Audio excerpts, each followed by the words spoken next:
Assalamualaikum dan selamat malam Puan. Saya Amira Farisa, merupakan pelajar semester 8 dari Institut Pendidikan Guru Kampus Perempuan Melayu Melaka. Terlebih dahulu, saya ingin mengucapkan jutaan terima kasih kepada Puan kerana sudi untuk ditemu bual bagi membantu saya memenuhi keperluan kerja khusus bagi mata pelajaran asas kepimpinan dan pembangunan profesionalisme guru. Berdasarkan tugas yang diberi, saya ingin bertanyakan sedikit soalan berkaitan dengan peranan guru sebagai pemimpin profesional di sekolah. Saya amat berharap agar sesi temu bual ini dapat membantu saya dalam mengupas dengan lebih lanjut berkaitannya. Sebelum kita pergi lebih jauh lagi, boleh Puan memperkenalkan sedikit tentang diri Puan, termasuk latar belakang pendidikan Puan, dan sudah berapa lamakah Puan berkecimpung dalam dunia pendidikan, dan apakah jawatan yang dipegang di sekolah? Waalaikumsalam warahmatullahi wabarakatuh. Alhamdulillah dan terima kasih kerana sudi memilih saya bagi sesi temu bual ini. Nama saya Nazirah binti Osman dan kini saya berusia 27 tahun. Saya berkhidmat di Sekolah Kebangsaan Seri Teluk, Parit Yani Yomping ataupun kita kenali di dalam daerah Batu Pahat. Saya memegang jawatan sebagai Pegawai Perkhidmatan Pendidikan DG41 dan merupakan seorang guru prasekolah di sekolah tersebut. Nama kelas prasekolah saya ialah Prasekolah Tunas Kasih dan pada tahun ini murid-murid saya dalam kalangan 6 tahun. Ini merupakan tahun ketiga saya berkhidmat di sekolah tersebut dan latar belakang pendidikan saya ialah saya mula bersekolah di SK Convent Taiping, kemudian menyambung pendidikan saya di Sekolah Menengah Kebangsaan Convent Taiping. Seterusnya saya melanjutkan pelajaran di Institut Pendidikan Guru Kampus Perempuan Melayu Melaka. Saya memperoleh ijazah Sarjana Muda Perguruan Pendidikan Awal Kanak-kanak. Saya di sana selama 5 tahun, bermula daripada 2013 hingga tahun 2018. Itu merupakan sedikit latar belakang saya dan kerjaya yang saya sedang jalani kini. Wah, walaupun baru kejap berkhidmat, tapi Puan sudah berpengalaman dalam mengajar. Seperti yang sudah diketahui, kerjaya seorang guru ini mempunyai matlamat yang sama, iaitu dalam melahirkan murid yang cemerlang dan seimbang dalam aspek kehidupan yang menyeluruh. Pada pendapat Puan, apakah yang Puan faham dengan maksud profesion keguruan dan apa pula yang dimaksudkan dengan guru memainkan peranan sebagai seorang pemimpin profesional di sekolah? Baik, menerusi profesion keguruan yang saya fahami ialah profesion keguruan merupakan antara kerjaya utama dalam Malaysia. Maksudnya, kita ada pelbagai kerjaya, pelbagai pekerjaan dan profesion keguruan ini merupakan antara kerjaya utama dalam negara kita sendiri yang membantu dalam pembangunan manusia, masyarakat dan negara.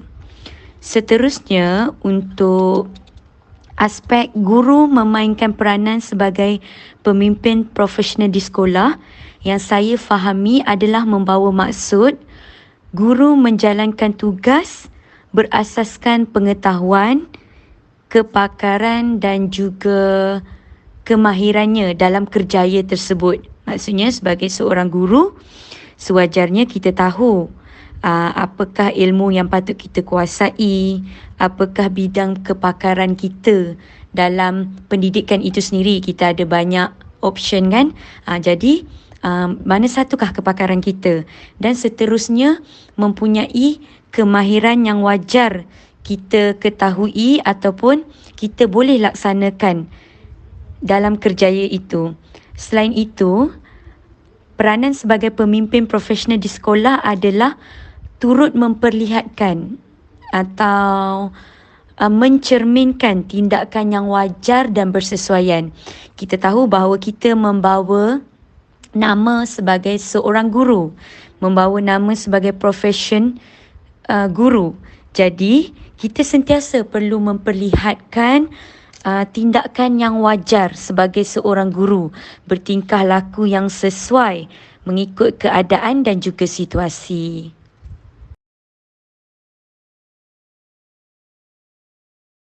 Seterusnya, bolehkah Puan kongsikan secara ringkas mengenai peranan guru sebagai seorang pemimpin profesional dalam aspek pengajaran dan pembelajaran di sekolah, khususnya semasa berada di dalam kelas? Baik, bagi soalan seterusnya, iaitu peranan guru sebagai pemimpin yang profesional dalam pengajaran dan pembelajaran, atau sekarang kita kenali sebagai pembelajaran dan pemudahcaraan. Yang pertama, peranan guru sebagai pemimpin yang profesional adalah mengetahui tentang kurikulumnya sendiri. Sebagai contoh, saya merupakan seorang guru prasekolah. Jadi, saya perlu ketahui tentang kurikulum standard prasekolah kebangsaan. Kita panggil sebagai KSPK, supaya murid dapat diajar mengikut tahap atau peringkat. Ini dapat menunjukkan pendidikan yang berkualiti. Sebabnya, apabila kita ada kurikulum, kita ketahui kurikulum, kita akan didik murid mengikut kurikulum tersebut. Maksudnya ini adalah yang telah disarankan dalam pendidikan Malaysia. Maksudnya di sini guru profesional ketahui kurikulumnya dan mengajar murid mengikut kurikulum. Agak susah ya kalau kita ajar murid prasekolah tapi kita tak tahu kurikulum kita sendiri. Bagaimana kita nak membangunkan pendidikan murid prasekolah itu sendiri kalau kita tak ketahui kurikulum tersebut. Jadi, peranan yang pertama mesti ketahui tentang kurikulum yang kita ceburi. Seterusnya, peranan guru sebagai pemimpin yang profesional ialah guru mempunyai strategi. Strategi menerusi rancangan pengajaran harian supaya guru telah merancang atau tahu untuk mengajar apa dalam PDPC yang seterusnya. Jadi, di sini akan menampakkan guru yang profesional, seorang pemimpin yang mempunyai penyediaan rancangan pengajaran, mempunyai bahan dan juga latihan yang bersesuaian. Apabila ada persediaan ini semua atau dalam erti kata lain mempunyai strategi, kita akan melaksanakan PDPC secara tersusun. Jadi menunjukkan seorang guru ini bersedia. Apabila guru bersedia dengan adanya strategi, ini menunjukkan salah satu pemimpin yang profesional dalam pendidikan ataupun dalam PDPC yang kita laksanakan. Betul itu, Puan. Seterusnya, apakah pandangan Puan terhadap peranan guru pula sebagai pemimpin profesional dalam aspek rakan sejawat pula? Okey, untuk peranan guru sebagai pemimpin yang profesional dalam aspek rakan sekerja ataupun rakan sejawat, pada pandangan saya, peranan yang kita boleh lakukan adalah saling membantu dalam usaha memperbaiki isu atau masalah yang berlaku. Baik, di sini saling membantu merupakan antara peranan penting. Sebabnya kadang-kala kita tak mampu untuk selesaikan sesuatu isu atau masalah itu sendiri. Okey, apakah masalah atau isu yang saya nyatakan? Contohnya dalam kalangan murid ataupun dalam perihal pendidikan sendiri. Contohnya kita kenal pasti ada beberapa murid di dalam kelas kita tak berupaya untuk membaca. Jadi kita sebagai rakan sekerja boleh mendapatkan saranan atau memberikan saranan. Maksudnya mendapatkan saranan jika berlaku di kelas kita, memberikan saranan jika berlaku di kelas guru-guru lain. Inilah fungsinya peranan kita dengan rakan sejawat. Jadi kita boleh berikan saranan ataupun pandangan secara berhemah. Maksudnya bagaimana kita nak atasi masalah atau isu tersebut. Oleh itu, peranan saling membantu bersama rakan sekerja ini menyumbang kepada profesionalisme keguruan. Sebabnya apabila kita saling membantu, akan ada idea-idea ataupun usaha untuk perbaiki isu dan masalah. Kebersamaan itu menampakkan ciri-ciri pemimpin yang profesional, sebab kita bersama-sama sedaya upaya untuk membangunkan pendidikan ini melalui saling membantu. Jadi boleh juga kita adakan mesyuarat untuk bincangkan perkara tersebut. Tak ada macam bergaduh ataupun tak puas hati. Itu menunjukkan ciri yang tak profesional sebagai pemimpin, kan? Jadi bila kita saling membantu secara berhemah, itu lebih menunjukkan ke arah pemimpin yang profesional antara rakan sejawat. Oh, begitu ya Puan. Pemimpin guru ni merupakan individu yang berpengalaman yang mampu membimbing dan memberikan hikmat kepakaran kepada organisasi pendidikan. Pada pendapat Puan, apakah ciri-ciri yang perlu ada bagi seorang pemimpin profesional di sekolah dalam mencapai matlamat bersama yang ditetapkan, terutama dalam aspek pengajaran dan pembelajaran? Menerusi soalan ciri-ciri pemimpin profesional di sekolah untuk mencapai matlamat, terutamanya dalam PDPC, saya akan berikan pada dua ciri-ciri. Yang pertama adalah ciri-ciri pemimpin profesional yang bertanggungjawab, dan yang kedua adalah ciri-ciri pemimpin profesional yang mempunyai komunikasi berkesan. Kita pergi pada ciri pemimpin profesional yang pertama, iaitu bertanggungjawab. Baik, untuk bertanggungjawab, sebagai seorang guru, kita perlu ambil tahu tentang matlamat sekolah. Sebab di sekolah, kita ada sasaran yang jelas oleh pentadbir dan juga seluruh rakan guru. Apabila kita ada tanggungjawab, kita mempunyai usaha untuk meningkatkan kualiti PDPC. Maksudnya di sini, tanggungjawab ada kaitan dengan PDPC. Contohnya, guru besar meletakkan matlamat bahawa pada tahun ini beliau inginkan murid prasekolah boleh mengira dalam lingkungan 1 hingga 10 sebanyak 20 murid daripada 25. Jadi, sebagai seorang guru yang ada ciri pemimpin yang profesional, kita akan bertanggungjawab untuk matlamat tersebut. Maksudnya ada amanah. Kita akan bertanggungjawab untuk mendidik murid ke arah tersebut. Kita akan berusaha membantu pihak sekolah bagi mencapai sasaran tersebut. Kita akan bertanggungjawab dengan melaksanakan PDPC sebaik mungkinlah. Maksudnya dekat sini kita akan ada rancangan bagaimana hendak capai perkara tersebut, bagaimana nak laksanakan, bagaimana nak membantu murid kuasai mengira 1 hingga 10.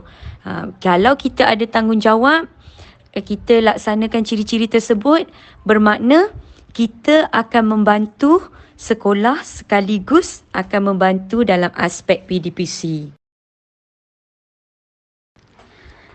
Baik, bagi ciri-ciri pemimpin profesional di sekolah untuk capai matlamat terutamanya dalam PDPC, yang kedua ialah guru mempunyai komunikasi yang berkesan.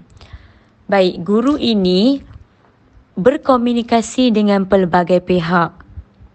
Contohnya, pihak yang terlibat dalam komuniti sekolah. Selain pentadbir atau guru, kita juga wajar berkomunikasi dengan baik bersama ibu bapa. Antara yang membantu dalam pendidikan juga adalah ibu bapa. Sebab itu, saya meletakkan komunikasi berkesan ini sebagai ciri-ciri pemimpin yang profesional. Sekiranya kita ada isu atau masalah ataupun matlamat yang kita tak bersetuju dengan pentadbir atau rakan guru. Jadi di sini kita boleh berbincang. Maksudnya kita tak meletakkan diri dalam tekanan. Pentingnya komunikasi berkesan adalah menerusi isu tersebut, kita akan belajar untuk berbincang. Jika pentadbir atau guru besar meletakkan 20/25, kita lebih kenal murid kita. Jadi kita akan sarankan untuk meletakkan capaian ataupun sasaran matlamat adalah sebanyak 18/25. Jadi di sini menunjukkan satu kualiti. Kita tetap berusaha dalam PDPC dan kita berupaya untuk komunikasi secara berkesan sebab kita lebih tahu dan kita menunjukkan keperluan kita di situ untuk selesaikan isu menerusi komunikasi. Maksudnya tak adalah diam je, simpan je, tak boleh nak capai pun tapi kita diam sahaja. Sedangkan kita tahu. Okey. Begitu juga untuk ibu bapa. Kita mahukan kejayaan dalam aspek PDPC. Jadi, ada kalanya kita memerlukan pelibatan ibu bapa. Pelibatan ibu bapa sangat penting dalam mencapai matlamat sekolah. Contohnya, sekiranya kita ingin melaksanakan sesuatu PDPC pada minggu hadapan, kita memerlukan pelibatan ibu bapa dari segi penyediaan bahan untuk murid tersebut. Oleh itu, sebagai seorang guru, untuk menjayakan PDPC tersebut, kita perlu berkomunikasi dengan ibu bapa. Apakah bahan yang diperlukan? Apakah yang guru nak laksanakan? Ini menunjukkan satu hubungan yang profesional bersama ibu bapa dan juga pihak sekolah dengan memberikan komunikasi yang berkesan oleh guru tersebut. Jadi, komunikasi yang penting dapat membantu aspek PDPC. Kita dapat berikan info yang jelas. Kita dapat berikan idea yang jelas. Agak sukar ya kalau kita kurang untuk berkomunikasi. Bagaimana kita nak laksanakan PDPC dengan jayanya? Dan ada juga yang sering guru katakan bahawa tak tahu nak cakap macam mana, tak tahu nak sampaikan info macam mana, dan kadang-kala ada juga yang tak berikan info yang jelas pada ibu bapa apa nak dilaksanakan, apa tahap PDPC anak-anak ataupun perkembangan mereka sekarang. Jadi untuk mencapai satu matlamat sekolah dalam PDPC, terutamanya kita sebagai guru perlu mempunyai komunikasi yang berkesan. Ini menunjukkan satu ciri pemimpin yang profesional. Sudah tentu ciri-ciri tersebut ada pada diri puan. Okay, soalan seterusnya. Sepanjang puan terlibat dalam profesyen perguruan, apakah antara cabaran yang dihadapi puan semasa berkhidmat dan bagaimana puan mengatasi cabaran tersebut? Okey, semestinya dalam kerjaya perguruan ini kita ada cabaran masing-masing. Dan antara cabaran yang saya pernah hadapi ialah kadang-kala di sekolah tugasan yang diberi tidak bersesuaian dengan jawatan kita. Sebagai contoh, saya merupakan seorang guru prasekolah. Saya pernah diberikan mandat untuk menjadi setiausaha kurikulum. Sepatutnya setiausaha kurikulum ini perlu dipegang oleh guru-guru aliran perdana. Layaknya begitulah. Mungkin pada masa itu disebabkan oleh kekurangan guru ataupun mungkin untuk minta saya mencuba memegang amanah tersebut. Dan bagaimanakah saya mengatasi perkara tersebut? Saya maklumkan kepada pentadbir bahawa setiausaha kurikulum itu sewajarnya dipegang oleh guru aliran perdana. Okey, bagaimana saya nak membuktikan perkara tersebut? Memang dalam instrumen prasekolah ada dinyatakan bahawa guru prasekolah ini sepatutnya atau tidak dibenarkan untuk memegang jawatan-jawatan yang berat, sebab kita di bahagian prasekolah sendiri ada memegang jawatan-jawatan yang berat, sebab prasekolah itu sendiri adalah organisasi yang besar dalam sesebuah sekolah rendah. Jadi di situ saya telah jelaskan, inilah yang menunjukkan satu komunikasi antara saya dan juga pentadbir. Dan semasa saya menjadi guru baharu tersebut, ada PPD dan juga JPN yang datang kunjung bantu. Dia beri nama program kunjung bantulah untuk lihat saya.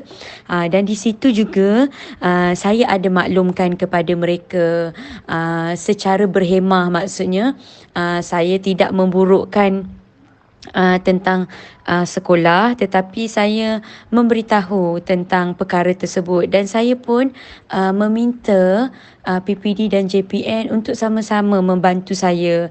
Jadi mereka pun telah jelaskan kepada pihak sekolah dengan sebaiknya, dan perkara itu, cabaran itu dapat diatasi. Apabila dapat diatasi, maka di sini menunjukkan satu profesional keguruan kita. Maksudnya saya tak adalah mewawarkan isu ini secara dalam talian, buat spekulasi dalam Facebook, sedangkan saya mempunyai saluran yang betul untuk memberitahu cabaran saya ini, untuk memberitahu isu atau masalah saya. Di sini saya dapat tekankanlah saluran yang betul. Saya menyelesaikan isu tersebut menggunakan saluran yang betul. Sungguh hebat ya cabaran yang dihadapi oleh Puan. Berikutan kehadiran corak pembelajaran abad ke-21 yang membawa pelbagai perubahan dan kehadiran perkara-perkara baru sudah pastinya akan memberikan kesan dan cabaran kepada dunia kepimpinan seorang guru. Berdasarkan situasi berikut, pada pendapat Puan, apakah kriteria yang perlu ada pada seorang pemimpin guru dalam menghadapi cabaran-cabaran yang mendatang? Antara kriteria yang perlu ada dalam diri guru untuk mendepani cabaran pada masa akan datang, yang pertama ialah berilmu. Seorang guru perlu mempunyai ilmu dari aspek pendidikan semasa, contohnya penggunaan teknologi. Kedua, berilmu tentang pekeliling-pekeliling dalam pendidikan. Seterusnya, berilmu tentang skop tugasan. Pentingnya berilmu ini supaya kita sentiasa bersedia menghadapi cabaran masa akan datang. Apabila adanya cabaran tersebut, kita tahu apakah tindakan wajar yang kita perlu lakukan. Sebagai contoh, tadi saya telah ceritakan tentang cabaran yang saya pernah hadapi. Jadi saya gunakan ilmu yang saya tahu tentang skop tugasan saya bagi mengatasi cabaran tersebut secara profesional. Begitu juga dengan penggunaan teknologi pada masa kini. Sewajarnya guru mempunyai ilmu sebaiknya tentang teknologi agar dapat dimanfaatkan dalam pendidikan masa kini. Kerana pendidikan masa kini cabarannya ialah murid lebih suka ataupun teknologi itu mampu menarik minat dalam PDPC. Jadi bagaimana guru nak mengatasi cabaran? Guru perlu berilmu tentang teknologi dalam pendidikan. Kriteria yang seterusnya ialah guru perlu mengenali personaliti diri. Ketahui personaliti diri kita menerusi refleksi. Kita boleh tahu kelebihan dan juga kekurangan kita. Kelebihan itu kita dapat gunakan untuk mengatasi cabaran. Contohnya, sebagai seorang guru, kita tahu bahawa personaliti kita adalah boleh melaksanakan aktiviti yang kreatif. Jadi bila ada cabaran-cabaran dalam pendidikan, kita cuba untuk selesaikan cabaran tersebut dengan idea-idea yang kreatif. Jadi Apa kelebihan kita, kita cuba kehadapankan. Ataupun itu yang saya kata, kena kenal pasti apa kekuatan ataupun kelebihan kita itu supaya kita dapat manfaatkan untuk menghadapi cabaran. Begitu juga sebaliknya dengan kelemahan kita ataupun kekurangan. Kita cuba perbaiki kelemahan kita agar apabila kita berhadapan dengan cabaran, kita tidak terlalu tertekan. Maksudnya kita dah pandai kawal kelemahan kita dalam mendepani cabaran-cabaran yang terdapat dalam pendidikan pada masa akan datang.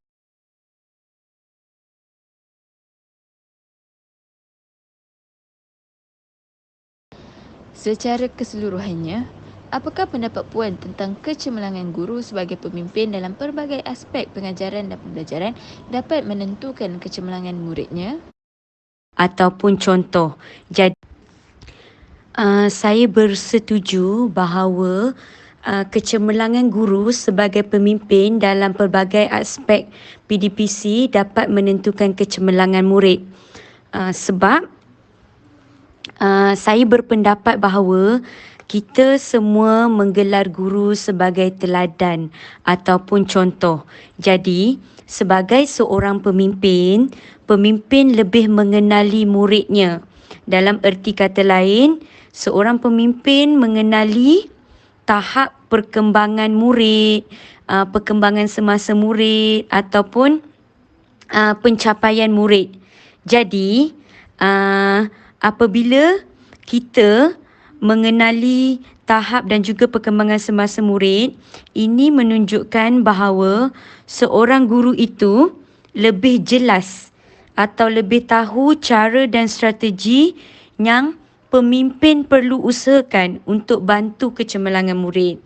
Maka seorang guru yang cemerlang sebagai pemimpin dapat membantu kecemerlangan muridnya. Soalan yang terakhir, apakah nasihat Puan kepada saya yang berkemungkinan bakal menjadi seorang pemimpin apabila dilantik menjadi seorang guru kelak? Nasihat saya kepada awak yang mungkin bakal menjadi seorang pemimpin apabila dilantik sebagai seorang guru kelak adalah jadi seorang pemimpin yang berketerampilan. Maksudnya di sini awak berupaya untuk menjalankan tugas dengan cekap. Cekap ada pelbagai aspek. Cekap yang saya ingin tekankan di sini adalah cekap untuk memahami tindakan dan juga melaksanakan tindakan. Seterusnya, cekap untuk memahami keputusan dan membuat keputusan. Dan cekap dalam menerima arahan dan memberikan arahan. Maksudnya di sini akan menunjukkan bahawa awak seorang pemimpin yang berketerampilan, ya. Seorang pemimpin seharusnya cekap dan keterampilan yang bagus menjadikan anda seorang pemimpin atau guru yang bagus. Yang terakhir ialah sentiasa menjadi seorang pemimpin yang suka untuk tambah ilmu, atau kita panggil bahasa pasarnya suka untuk top up ilmu. Sekarang ilmu mudah untuk didapati, cuma pastikan ilmu yang diperoleh adalah betul. Sebagai contoh, kita rajinkan diri untuk mendengar perkongsian-perkongsian daripada pakar bidang, sebab perkara ini akan meningkatkan lagi kualiti kita sebagai seorang pemimpin. Itu saja nasihat saya sebagai seorang guru novis yang masih baharu kepada awak yang mungkin satu hari akan jadi bakal guru dan juga pemimpin. Alhamdulillah, saya rasa setakat ini sahaja Puan. Terima kasih Puan kerana sudi ditemu bual pada hari ini. Saya doakan semoga Puan dapat terus menjadi pemimpin yang jasanya akan sentiasa diingati oleh warga sekolah. Terima kasih Puan atas masa yang diberikan. Semoga Puan terus berjaya pada masa akan datang. Sama-sama, dan saya berharap agar temu bual ini dapat membantu menyelesaikan kerja khusus awak. Semoga terus berjaya dan menjadi bakal guru yang cemerlang pada masa hadapan. Terima kasih juga.